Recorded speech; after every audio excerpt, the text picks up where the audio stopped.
Bonjour tout le monde. Aujourd'hui je vous explique le fonctionnement de la porte XOR ou si on veut porte OU exclusive. Au sommaire de cette vidéo, je procéderai tout d'abord à la démonstration de deux petits circuits et ensuite je vous expliquerai leur fonctionnement au travers de leur schéma électrique.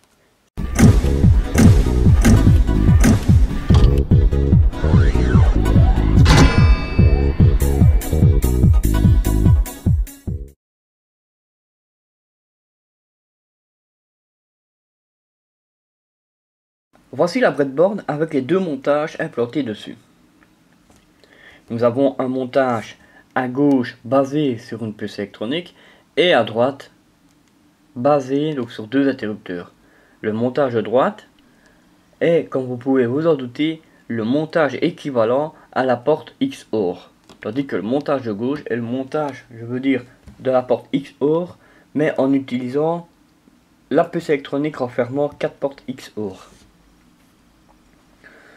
Pour cette démonstration, je vais utiliser une expression et donc fonctionner par analogie. Cette expression sera tout simplement boire ou conduire, mais pas les deux. Vous allez comprendre plus tard pourquoi. Je place la breadboard sous tension et je commence par le montage de gauche. Ce montage est constitué d'une puce électronique qui est une puce CMOS CD 4070, deux boutons poussoirs, l'un que je vais appeler boire, l'autre conduire, et 3 LED, dont 2 rouges et une verte. J'appuie par exemple sur le bouton intitulé boire qui est le premier. Quand j'appuie dessus, nous avons la LED rouge qui est associée à l'action de ce bouton poussoir ou l'action de boire, et nous avons la LED verte qui elle est associée à la sortie de cette porte XOR qui est éclairée. Quand je relâche, tout s'éteint. Je vais maintenant appuyer sur le bouton intitulé conduire. La lettre rouge associée à l'action de conduire ou l'action de ce bouton poussoir est allumée. Et nous avons également la lettre verte ici qui est allumée. Si maintenant j'appuie sur les deux boutons poussoirs ici, donc soit boire, conduire, là nous avons les deux lettres rouges qui sont éclairées, donc signalant que je produis donc les deux actions simultanément, et nous avons la lettre verte ici qui est éteinte. Donc quand je relâche ce bouton là, la lettre verte elle s'allume, pareil que si je relâche ce bouton poussoir là. Je passe maintenant au montage de droite. Celui-ci est constitué simplement de deux interrupteurs inverseurs. Donc toujours un boire, l'autre conduire. Et ici une LED. Je vais basculer donc le premier inverseur, donc boire. Voilà, là on voit que la LED verte est allumée. Quand je repositionne cet inverseur sur sa position, initiale, la LED verte s'éteint. Je vais maintenant basculer l'interrupteur ici, conduire. La LED verte, elle se rallume. Si maintenant, je laisse cet inverseur, dans sa position, je vais basculer le premier inverseur, à savoir l'inverseur intitulé boire. Là, nous avons la LED verte ici qui est éteinte. Tout simplement pourquoi? Parce que normalement, en restant dans l'analogie de cet exemple, on ne peut pas boire et conduire. Enfin, on peut boire ou conduire, mais pas faire les deux. Ici, c'est pareil. Hein, on peut boire ou conduire, mais on peut pas faire les deux. Pareil que pour ce montage-ci. Donc voilà, au terme de cette petite démonstration, on peut conclure une chose. Dans une porte XOR, pour que la sortie soit placée à un niveau logique haut, il faut que les deux entrées soient placées à un niveau logique distinct l'une de l'autre. Donc, à savoir, il faut qu'une des deux entrées soit placée à un niveau logique haut et l'autre entrée placée à un niveau logique bas. Dans le cas contraire, si les deux entrées sont placées à un même état logique, soit à un niveau logique haut, soit à un niveau logique bas, la sortie sera placée ainsi, du coup, à un niveau logique bas. J'espère que, j'ai choisi le bon exemple pour, à savoir, avec boire ou conduire, mais pas les deux. J'espère que cet exemple est bien adapté au montage ici. Et maintenant, je vais vous expliquer comment fonctionne cette porte XOR au travers des schémas électriques de ces deux montages. Allons-y.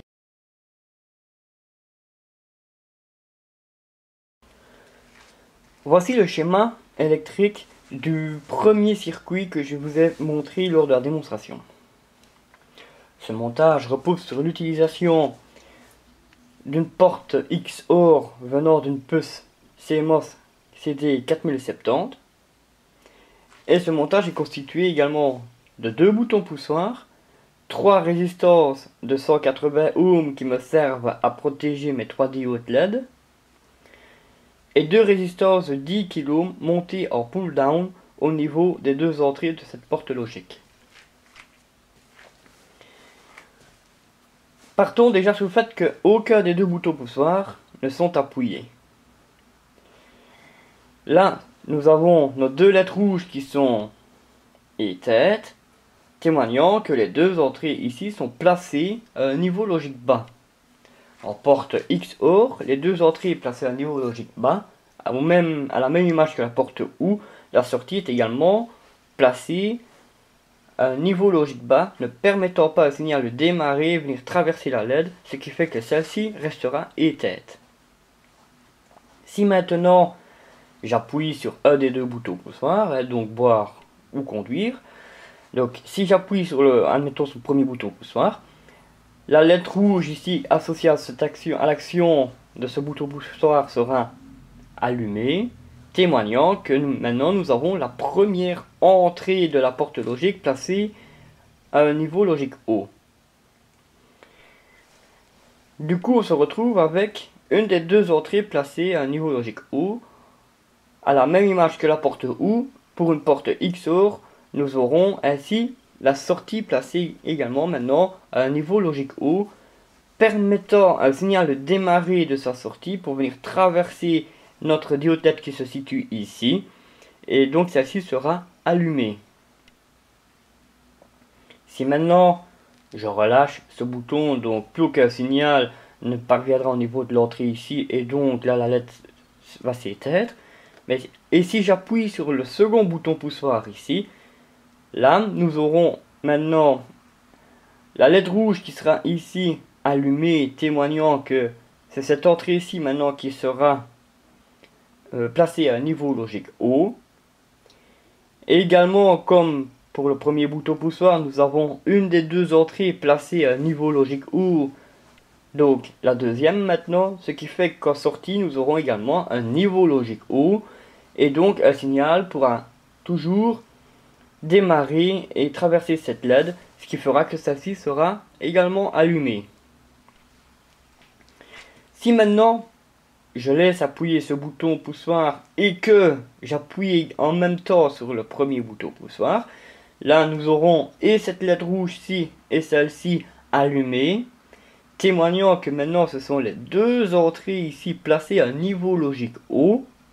Et donc déjà en porte OU, quand les deux entrées sont placées à un niveau logique haut, la sortie est placée également à un niveau logique haut. Mais la porte XOR ne voit pas la chose de la même façon, car vu qu'elle a maintenant ces deux entrées placées à un niveau logique haut, donc cette porte va placer sa sortie à un niveau logique bas, ne permettant plus maintenant un signal de démarrer et venir allumer la LED qui se situe ici, donc elle sera éteinte.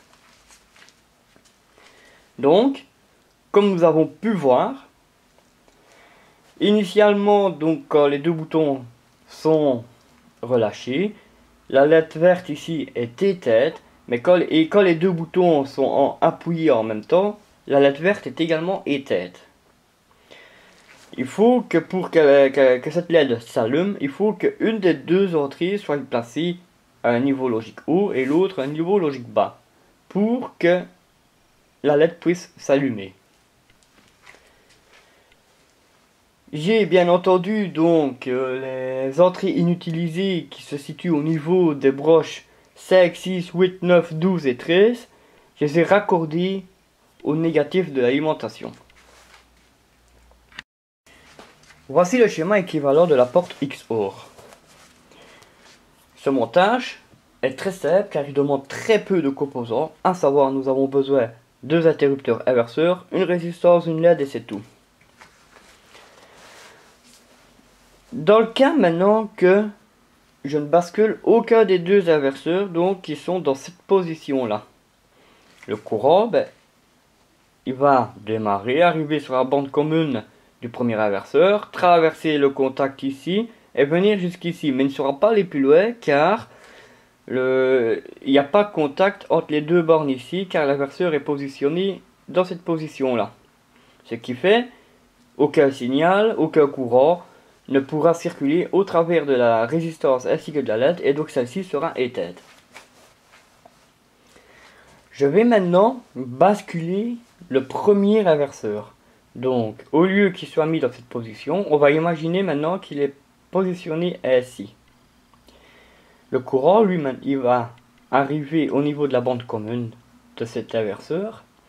Il va maintenant traverser cet inverseur au travers du contact ici.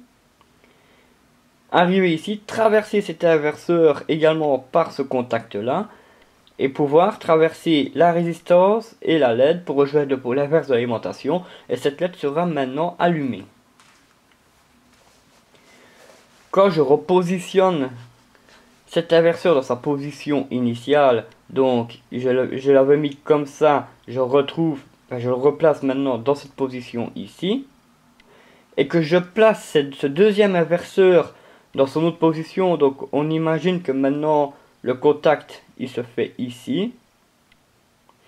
À ce moment là, le courant lui traverse également donc le premier inverseur comme ceci. Il va traverser le second inverseur de cette façon et il va pouvoir ainsi traverser donc la résistance et la LED pour rejoindre le pôle inverse de son alimentation et la LED sera également allumée.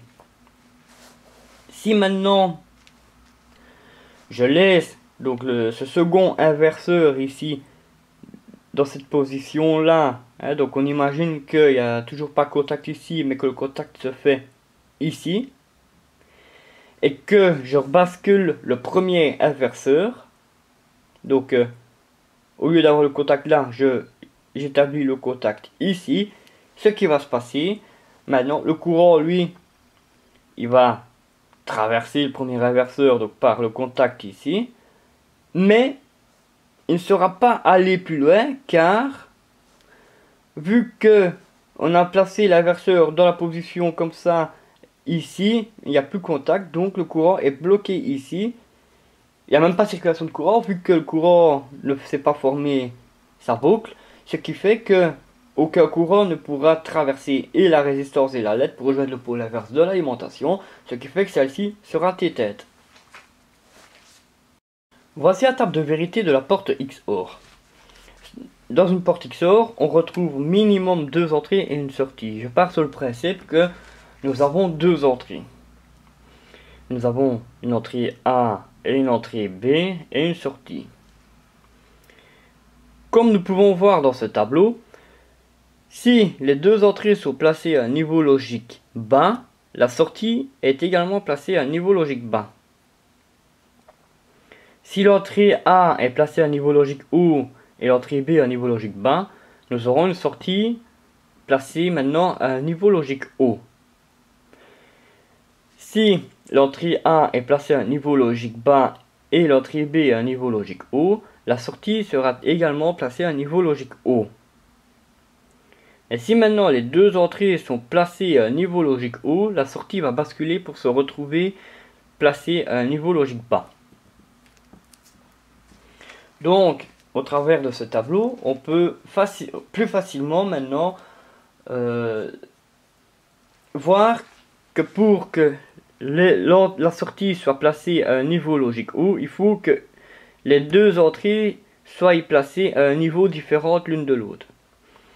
Parce que si nous avons les deux entrées placées à un même niveau logique, que ce soit bas ou haut, la sortie est donc placée du coup à un niveau logique bas.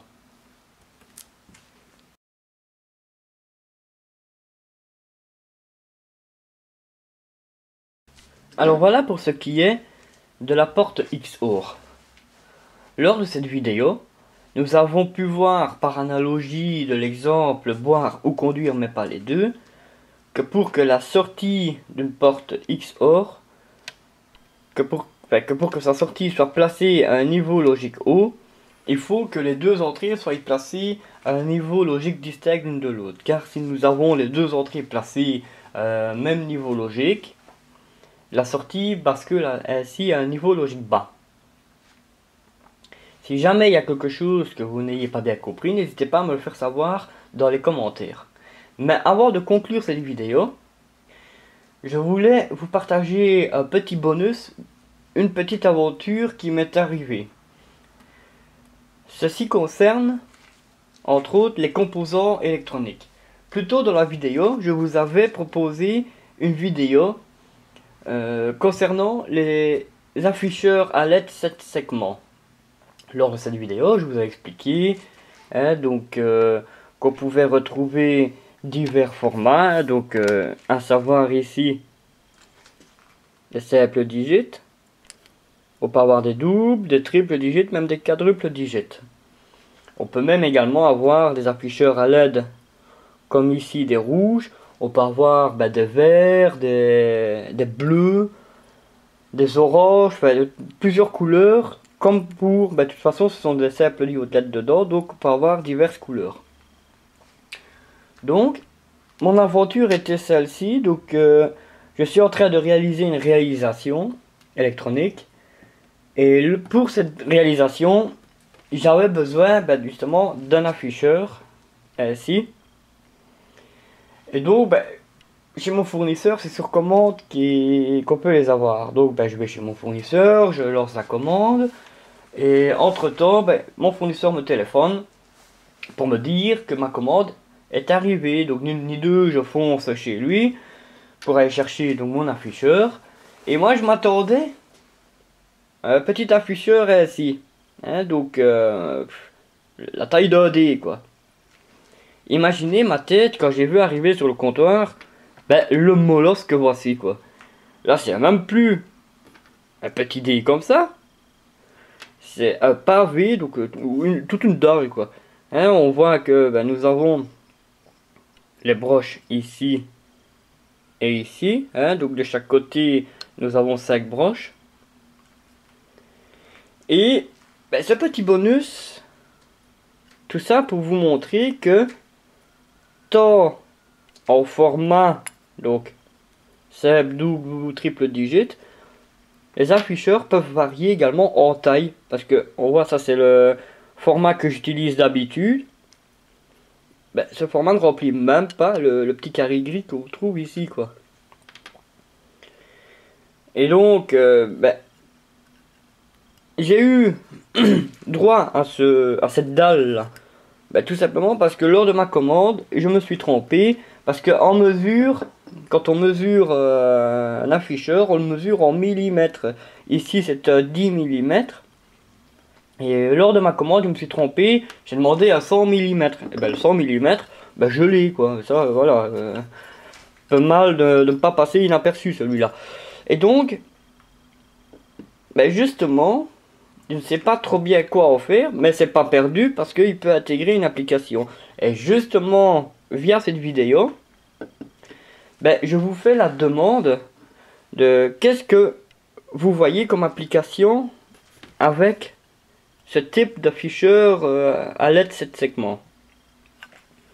Moi, j'avais l'idée entre, enfin, le choix entre deux idées, soit reproduire le compteur d'ouverture de porte que je vous ai présenté plus tôt dans la vidéo, dans la chaîne, pardon, hein, dont le circuit du compteur, je le collerai ici. Et cet afficheur, là, je le collerai également donc sur le chambranle de la porte. Ou j'avais l'idée, éventuellement, de faire un détecteur de niveau d'eau. Ici, alors, ben, j'utiliserai que 3 digits, à savoir celui-ci, celui-ci et celui-ci. Donc celui-ci, ce serait le niveau le plus bas de l'eau, le niveau intermédiaire de l'eau et le niveau maximum de l'eau. Donc voici, ben, moi, deux idées d'application que je pourrais avoir avec ce type d'afficheur à LED. Mais vous, qu'en pensez-vous? Quel type d'application aimeriez-vous voir sur la chaîne avec ce genre d'afficheur? À savoir que, ben, bon, je suis pas prêt d'en recommander des comme ça parce que c'est passé 30 € pour un afficheur comme ça. Donc, faites-moi savoir dans les commentaires ce que vous aimeriez voir ou ce que vous aimeriez que je vous propose comme application avec ce type d'afficheur. Et voilà quoi. Donc si jamais, pour conclure, si cette vidéo vous a plu, n'hésitez pas à la liker et même de la partager. Si vous n'êtes pas encore abonné, n'hésitez pas de vous abonner et d'appuyer sur la petite cloche pour rester informé des nouveautés et des nouvelles actualités de la chaîne. Moi, en attendant, je vous souhaite de très bonnes expériences en électronique et vous donne rendez-vous pour la suite de la chaîne Proto Électronique. Bye!